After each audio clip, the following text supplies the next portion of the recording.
para todos e todas que vieram chegando, né, depois disso, e para quem conhece ele também, né, conheceu ele em algum momento da sua vida, né, é uma fonte enorme de inspiração, né, um companheiro com tanta convicção, né, do que fazia, né, é inspirador, né, é inspirador para a gente, né, seguir em resistência. A gente vem passando por problemas, né, conjunturais muito complicados, né, então a gente tem que ter esses exemplos, essas inspirações de companheiros que seguraram e tocaram essa luta. Então, para mim, né, particularmente, é uma forte inspiração e, sem dúvida alguma, assim, para a militância que eu conheço e compartilho, né, o dia a dia da organização do movimento, seguramente é uma forte inspiração, né, para a gente ir tocando a luta nesses tempos obscuros que a gente vive, né.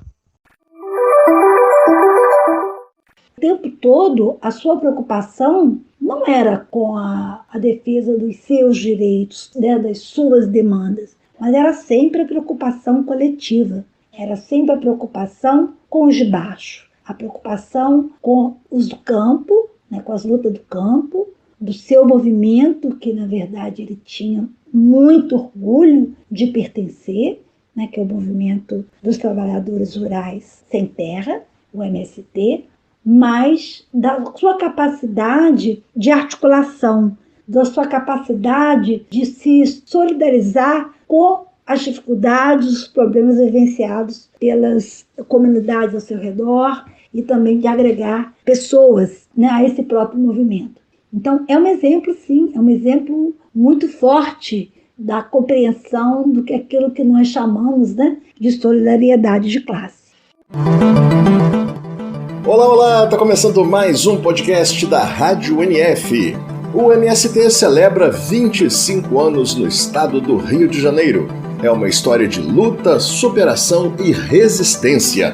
E que tem um herói inesquecível, Cícero Guedes, morto em 2013. Quem fala sobre ele é Diego Fraga, integrante do MST, e também a professora Ana Costa. Podcast da Rádio NF, Política, Sindicalismo e Movimentos Sociais. Primeiro a gente vai conversar com Diego Fraga. Oi, Diego, é um prazer ter você aqui com a gente. Saudações aí aos companheiros e às companheiras do Sindipetro NF. Gostaria de, primeiramente, né, parabenizar a todos e todas aí do sindicato, né, pelos 25 anos de história, de luta, né. Nesses 25 anos, o MST e o Sindipetro NF sempre foram muito parceiros, né, de lutas. Não é à toa que o movimento também faz 25 anos, né, aqui no estado do Rio de Janeiro, e essa nossa história se coincide, né. Então, gostaria, né, em nome do movimento, parabenizar, né, esses 25 anos de história e de luta. Diego, como é possível definir Cícero Guedes? É muito importante, né, nesse momento da conjuntura, a gente está relembrando, né, os companheiros e as companheiras que foram tombados na luta, né, para a gente ter viva essa memória de luta e resistência da classe trabalhadora. E o Cícero é um grande nome, né, foi um grande militante, né, do MST, não só a nível de região, né, mas para todo o conjunto, né, do movimento e da classe trabalhadora, né? Quando pergunta para definir o companheiro, né? Vendo todos os valores, todos os princípios que o companheiro sempre carregou, né? É muito complexo a gente definir ele de uma forma sucinta, né? Foi um grande lutador, é um exemplo de luta para todos nós, né? Cícero, né, veio do Nordeste, né, fugindo da escravidão. Lá ele foi submetido ao trabalho análogo escravo, né, na produção de cana, né, e veio parar no Norte Fluminense e caiu nessa mesma armadilha, né, e ele foi liberto, né, como ele sempre disse, pela luta do MST, né. Então sempre foi um companheiro com muitos valores, né, sempre lutou pelo que é justo, né, não só na luta pela terra, né, mas pela educação pública e de qualidade, né? Ele se alfabetizou nesse processo de tomada de consciência, quando ele entra para o MST, né? Faz a luta pela terra, ele era analfabeto, se alfabetizou, né, através desse processo. Então sempre foi um grande lutador, para além da luta pela terra, né? Pela educação, foi um companheiro muito importante, né, na luta de resistência da companheirada lá do Porto do Açu, né, então a forma que eu tenho para definir o companheiro é um grande companheiro de luta, né, um grande exemplo para a nossa militância, do movimento, da classe trabalhadora como um todo. A feira que leva o nome de Cícero Guedes já é um marco, né? Sim, a feira já é um grande marco, né? Esse ano nós estamos realizando a 13ª Feira Estadual da Reforma Agrária Cícero Guedes, né? Então nessas 3 edições, né, que nós realizamos já, né, a feira vem se constituindo enquanto um espaço que é exemplo, né, para o conjunto do MST, né, no Brasil. A feira foi tombada, né, pelo Patrimônio Imemorial do Estado do Rio de Janeiro, né? Então isso reforça ainda mais a importância que a feira tem. Foi uma luta antiga do Cícero, né? Nós fazemos a luta pela terra, né? Nós fazemos a luta para produzir e nós fazemos luta também para comercializar, né? Então o Cícero sempre lutou para a gente ter um espaço de comercialização, né? Onde a gente pudesse realizar os nossos sonhos, né? Que é viver da terra, né?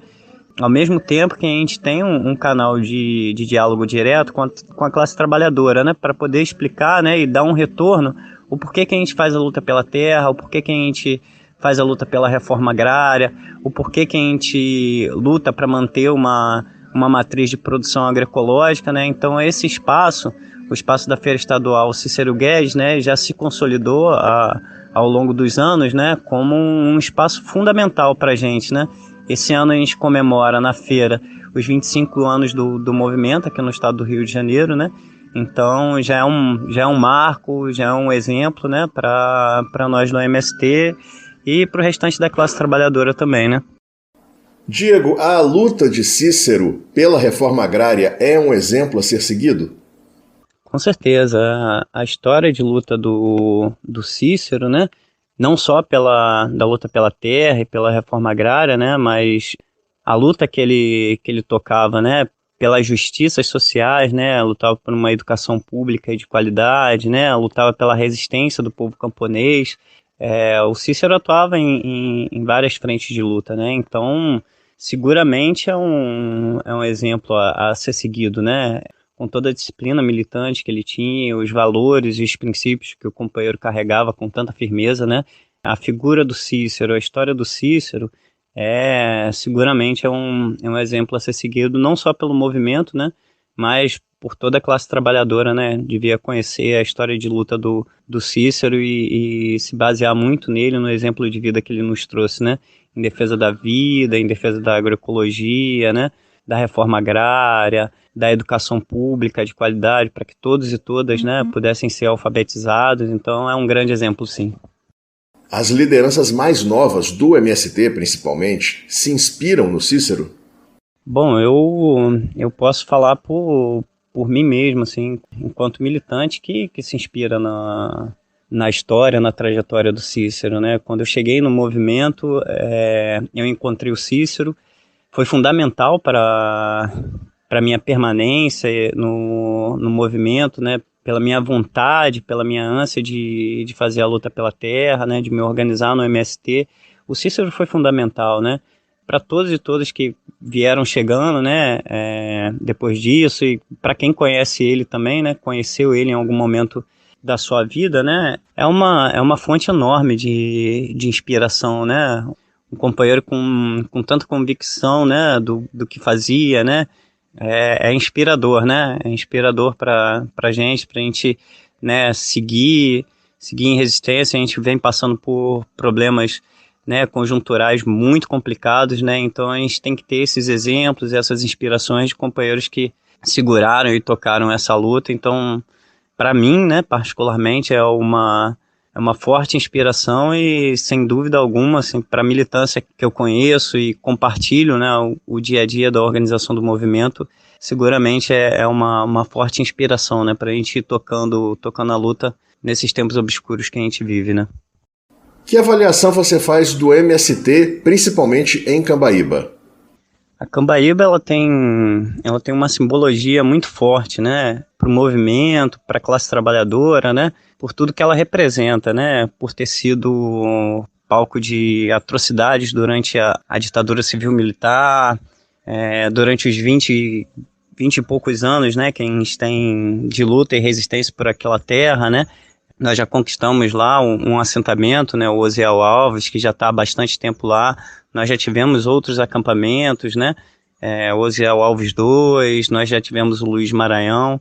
Novamente nós estamos naquele território, né, lutando e pleiteando por uma terra que por direito é nossa, né? Então é extremamente importante, né, nesse momento dessa conjuntura, que a gente tem poucas coisas para comemorar. O MST, né, junto com seus parceiros da região, o Sindipeto está junto também, tem os professores da UF, da UENF, né, que somam também nessa luta, que a gente entende que é uma luta coletiva, né, é uma luta que não é só nossa, mas é extremamente importante, né, nesse momento para a gente ter uma conquista, né? A Cambaíba, nós já temos a emissão da posse, né? Apesar da gente ter bastante dificuldade hoje em dia, né, para tocar a luta pela terra, a gente sabe que esse governo fascista, né, a última coisa que eles querem é que o movimento avance, né, na conquista de novos latifúndios, né, livrando os territórios, né, da monocultura, dos transgênicos, dos agrotóxicos. Então, nós estarmos na Cambaíba organizando, né, os trabalhadores rurais sem terra para conquistar aquela terra que é simbólica é fundamental, né, para o movimento, né, não só na região norte fluminense, no estado do Rio e com certeza também no restante do Brasil. E acredito também, né, que o restante da companheirada, né, que está organizado em outros instrumentos da classe trabalhadora, vem a nossa atuação, né, na Cambaíba como um alento, como um fôlego, né, que nos dá condições de prosseguir na luta. Então é fundamental o MST estar na Cambaíba hoje organizando aquelas famílias. Valeu, Diego. Muitíssimo obrigado pela sua participação aqui com a gente. Agora vamos conversar com a professora Ana Costa. Tudo bem, Ana? É um prazer ter você aqui. Nosso podcast dessa semana é sobre Cícero Guedes. Como você o define? Definir Cícero Guedes é um desafio, né? Porque é uma pessoa extremamente forte, uma pessoa, ao mesmo tempo, com uma delicadeza, com uma sensibilidade enorme. Portanto, toda a sua militância junto ao movimento que ele contribuiu para a sua formação política, ele não se limitava ao campo. O Cícero sempre teve a compreensão de que as lutas do campo e das cidades, elas deveriam caminhar juntas, no sentido da garantia dos direitos sociais, né, de toda a população subalternizada nessa sociedade tão desigual. Portanto, a sua luta junto ao MST, a sua luta por moradia, a sua luta pelo restaurante popular na UENF, né, junto com as lideranças do movimento estudantil, a sua luta junto às lideranças das cooperativas de material reciclável, né, aqui em Campos, e a todas as políticas públicas voltadas para os assentamentos, para a agricultura familiar, né, seja no processo de conscientização pela necessidade da ocupação desse latifúndio improdutivo, sem função social, seja também depois, na medida que havia ocupação, que os assentamentos eram criados no processo de organização, né, dos núcleos, no processo de formação política desses novos quadros que iam surgindo. Cícero dá nome a uma feira de produtos agroecológicos. Como você vê essa homenagem? Foi uma homenagem muito justa, muito oportuna, porque, na verdade, o Cícero não se preocupava apenas em plantar, em cuidar do solo, cuidar da natureza, mas ele se preocupava também com os processos de comercialização desses produtos. E aí é muito importante fazer esse destaque, né? Porque a preocupação dele não era de fazer escoar a sua produção, até que pela sua rede de relações ele faria isso de uma forma muito tranquila. Mas a sua preocupação era de organizar essas famílias assentadas para que juntas elas pudessem, portanto, comercializar os seus produtos. Então ele foi um incansável lutador, junto com demais companheiros e companheiras, na questão das feiras locais e depois com a feira estadual. Eu pude presenciar no Rio de Janeiro, ali do Lago da Carioca, essa feira, né? E realmente de ter a dimensão do que foi esse processo e essa homenagem mais do que justa, né? Portanto, plantar produtos de qualidade e nos fornecer aqui na cidade produtos de qualidade, essa era uma preocupação do Cícero Guedes. Portanto, a importância, né, da homenagem. A luta de Cícero Guedes por justiça é um exemplo a ser seguido, né? Compreender a luta durante toda a sua vida, né, pautada nos interesses coletivos da sociedade, nos interesses daqueles que são, na verdade, os ditos, né, excluídos da sociedade, ela merece ser seguida por todos nós, porque o tempo todo a sua preocupação não era com a defesa dos seus direitos, né, das suas demandas, mas era sempre a preocupação coletiva, era sempre a preocupação com os de baixo, a preocupação com os do campo, né, com as lutas do campo, do seu movimento, que na verdade ele tinha muito orgulho de pertencer, né, que é o movimento dos trabalhadores rurais sem terra, o MST, mas da sua capacidade de articulação, da sua capacidade de se solidarizar com as dificuldades, os problemas vivenciados pelas comunidades ao seu redor e também de agregar pessoas, né, a esse próprio movimento. Então, é um exemplo, sim, é um exemplo muito forte da compreensão do que aquilo que nós chamamos, né, de solidariedade de classe. Cícero, ele tinha essa característica, a característica da necessidade da construção das mudanças e transformações sociais desse sistema que tanto explora, que tanto expropria, né, não só a mais-valia, mas também os recursos naturais, como a terra que ele tanto lutava. Ana, a gente pode dizer que Cícero Guedes é uma inspiração para as lideranças do MST? O Cícero, assim, ele tinha um reconhecimento muito grande, né, do processo vivenciado junto ao MST. Na verdade, ele inspira e também foi inspirado, né, digamos assim, por essas décadas de lutas do MST. Então, certamente o MST, em nível nacional, tem muitos Cíceros, muitas Reginas, né, me referindo aqui a Regina Pinho. Então, esse processo, né, eu acho que mais do que a gente falar da pessoa do Cícero, mas acho que o mais importante é nós pensarmos e destacarmos o que essa vida que foi retirada de uma forma tão trágica, né, e ele ainda tão novo, né, representou para todas e todos nós, né? Então, eu vejo que sim, é uma inspiração não só para o MST, mas também para todos os movimentos populares, né? Essa compreensão de que a luta ela deverá ser sempre coletiva, que os interesses deverão ser sempre os interesses, né, do conjunto dos segmentos que são historicamente explorados, expropriados, né, no sistema capitalista, principalmente no momento que a gente está vivenciando de destruição dos nossos direitos e das políticas públicas. Que avaliação você faz do assentamento em Cambaíba atualmente?